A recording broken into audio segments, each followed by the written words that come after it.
Back at it again, and oh my goodness, have the actors come out.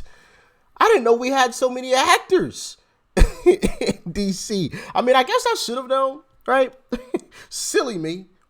But if you guys hadn't seen or heard, Ilhan Omar has been officially removed from her committee assignment. And oh my goodness, y'all got to see the fallout from it. It's funny on one hand and shameful on the other. And it's just like, come on. Really? Really? And I think they know it. And actually, let's just jump into the video. Like, share, comment, hit that subscribe button if you're new. And let's dive in. I'm Laura Ingraham. This is the Ingraham Angle from Washington tonight. Thanks for joining us. Crocodile tears. It's so sad. That's the focus of tonight's angle. Republicans removed Congresswoman Ilhan Omar from the Foreign Affairs Committee. Another example of House Republicans putting the show ahead of any kind of policy agenda. A blatant double standard is being applied here. And what is the difference between Rep. Omar and these members? Could it be the way that she looks? It's a political stunt, and it is a disservice to the American people. What a hideous miscarriage of justice.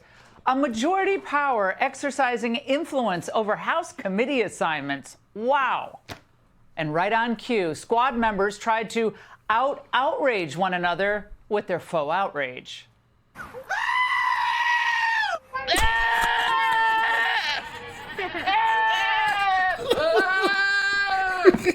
Wow, a striking vocal similarity. The white supremacy happening is unbelievable. This is just a bunch of racist. The white supremacy. Bro, this stuff is a joke now. It's a complete joke. White supremacy means absolutely nothing anymore. Racist means absolutely nothing anymore. You can call me racist all day long. I don't care. It's lost its meaning. It doesn't mean anything anymore. It literally does not mean anything anymore. They have destroyed the meaning of that word. Same thing with white supremacy.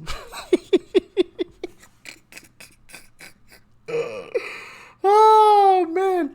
Listen to these bozos, man. Just listen. White supremacy happening is unbelievable. This is just a bunch of racist gaslighting. We all know it. They turn Congress into a place of fear-mongering hate.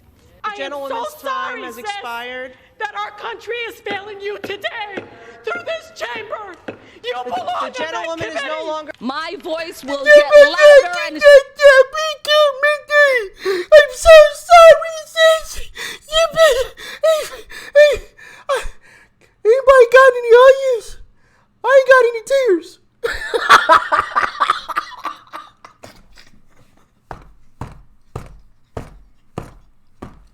You just can't make this stuff up. You can't make this stuff up. These are supposed to be leaders in our country. Leaders. Yeah. This is what it's boiled down to.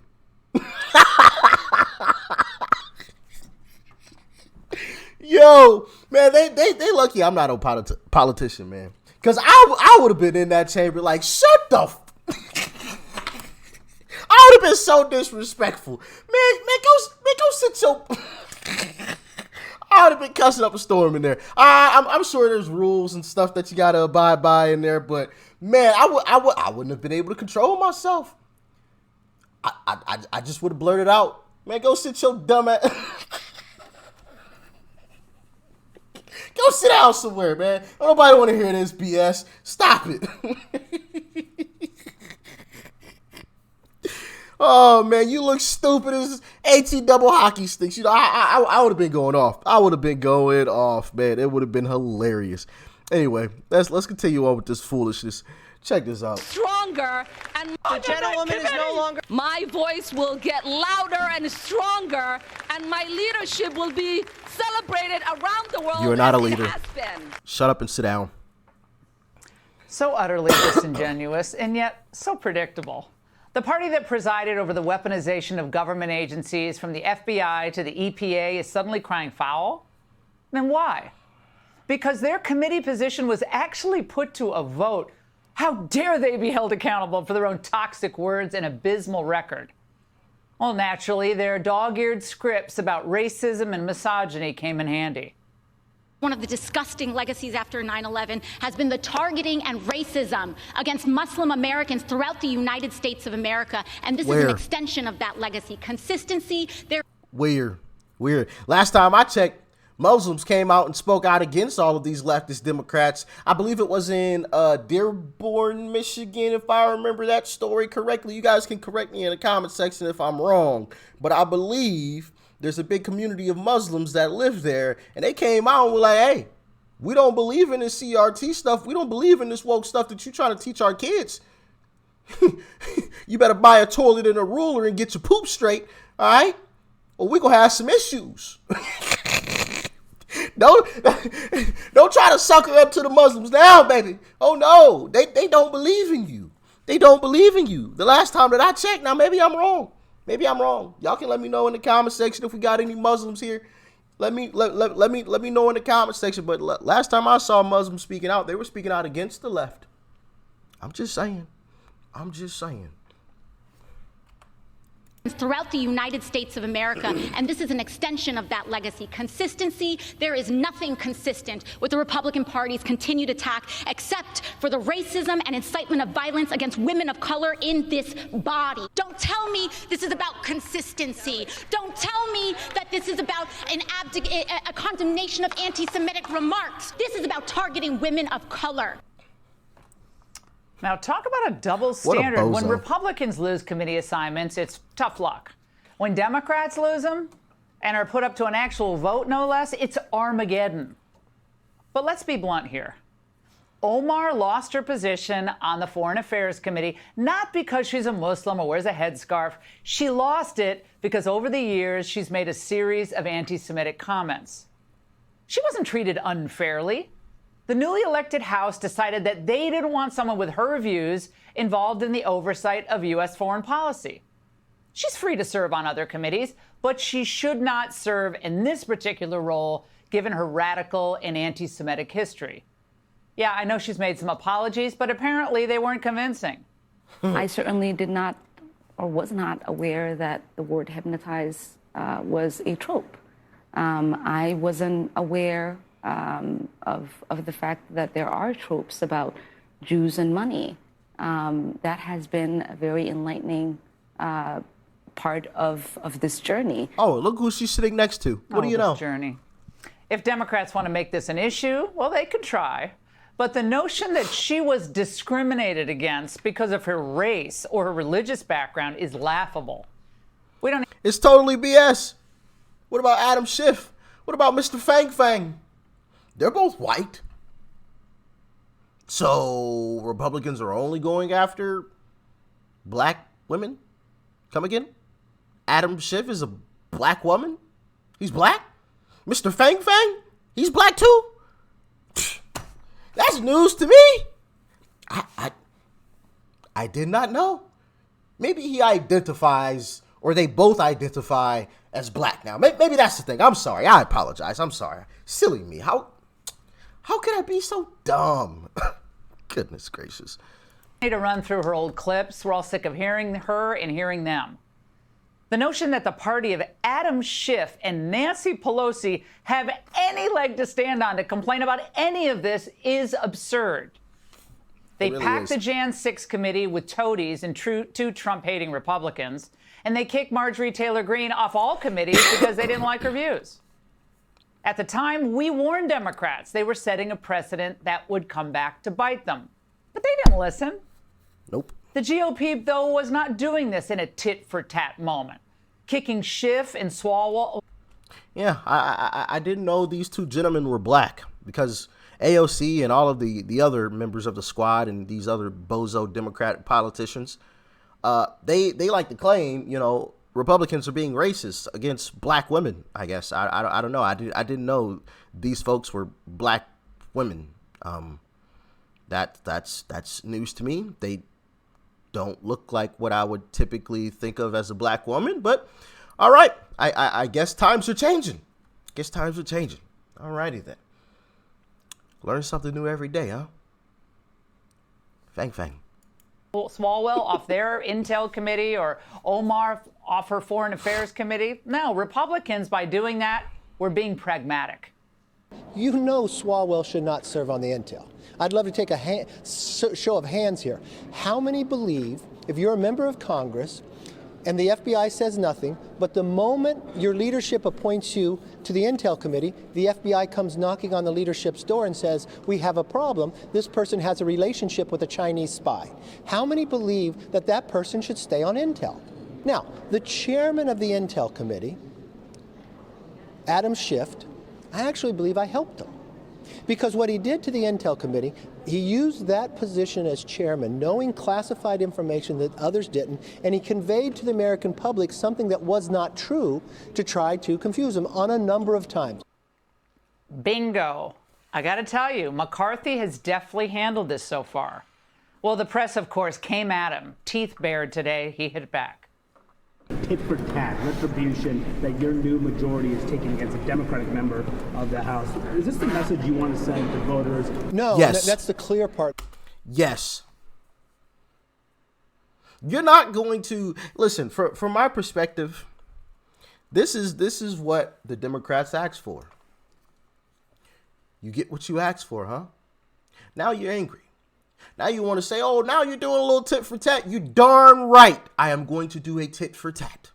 Yes, I am. And you're not going to shame me for doing so. You shouldn't have started it. Y'all know the saying, don't start nothing and there won't be nothing. You started it and I'm going to finish it. All right? So if you Democrats ever take back over the House again, you know, don't do any bozo stuff, and no bozo stuff will happen to you. It's that simple. It's that simple. Like I'm tired of seeing Republicans turn the other cheek. Oh no, it's okay that the Democrats did us wrong. It's all right. I'm personally tired of seeing it, and I haven't been involved in politics for very long, but I'm already tired of seeing it. Are y'all tired of seeing it? Maybe I'm the only one. I don't know. Maybe I'm just maybe I'm just an idiot. I don't know. But I'm tired of seeing Republicans turn the other cheek and, oh no, we're not. No, yes, we are. Tit for tat. You did it to us, so we're going to do it to you. And we're going to do it 10 times worse. So maybe the next time you think about doing it, you'll remember, oh, if we do this to them, they're going to do it back to us 10 times worse. So maybe we should think about what we're doing here. Just saying. I'm just saying. Let me know if y'all agree or disagree. Why or why not? Let me know. How it's not tit for tat. So the Democrats in the last Congress removed Republican members from all committees. They even judged one Republican member not based upon what she had said as a member of Congress, but what she said prior to ever getting here. This is nothing like the last Congress where you never had an open rule. So I've had Democrats coming up to me telling me we're running it much better, especially the time allotment. Now, lost in all the recent praise for Nancy Pelosi as a historic, brilliant speaker is the following. She made a huge mistake by giving these fringe fools those assignments on committees in the first place. Omar never should have been on her committee, but Pelosi moved to placate the squad on that and so many other issues, like putting metal detectors in Congress, the fences around the Capitol, radical climate policies. And in the end, that hard turn to the left was a major reason why they lost the majority. So the Democrats find themselves in an unenviable position, not because of systemic racism or political revenge. They're in this mess because they abused their position. Sure did. They acted irresponsibly and vengefully. And they lied over and over again, including about January 6th. 2 nights ago, we heard this from NBC News.